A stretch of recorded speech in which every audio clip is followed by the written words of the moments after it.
Praise the lord. ఈరోజు దేవుని ఆహారం మత్తయి సువార్త 10వ అధ్యాయం 16 నుండి 20 వచనాలు. ముఖ్య గమనిక: దేవుని వాక్యం మనకు ఆహారమై ఉన్నది కావున నాతో పాటు మీరు కూడా కలిసి చదవాలి అన్నది మా చిన్న మనవి.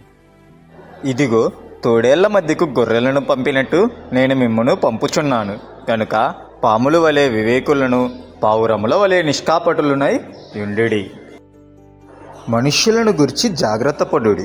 వారు మిమ్మును మహాసభలకు అప్పగించి తమ సమాజ మందిరములలో మిమ్మును కుర్రడాలతో కొట్టింతురు. వీరికిని అన్యజనులకును సాక్షార్థమై నా నిమిత్తము మీరు అధిపతుల యొద్దకును రాజుల యొద్దకును తేబడుదురు. వారు మిమ్మును అప్పగించినప్పుడు ఎలాగూ మాట్లాడుదాము, ఏమి చెప్పుదాము అని చింతింపకుడి. మీరేమి చెప్పవలెనో అది మీ గడియలోనే మీకును గ్రహింపబడును. మీ తండ్రి ఆత్మ మీలో ఉండి మాట్లాడుచున్నాడే గాని మాట్లాడేవారు మీరు కారు. ఆమెన్. ఈ చిన్ని వాక్యాన్ని ప్రభు దీవించునుగాక. వాక్యం నచ్చినట్లయితే కామెంట్ చేయండి. రేపటి దేవుని వాక్యం కోసం ఛానల్ని ఫాలో చేయండి. Have a great day.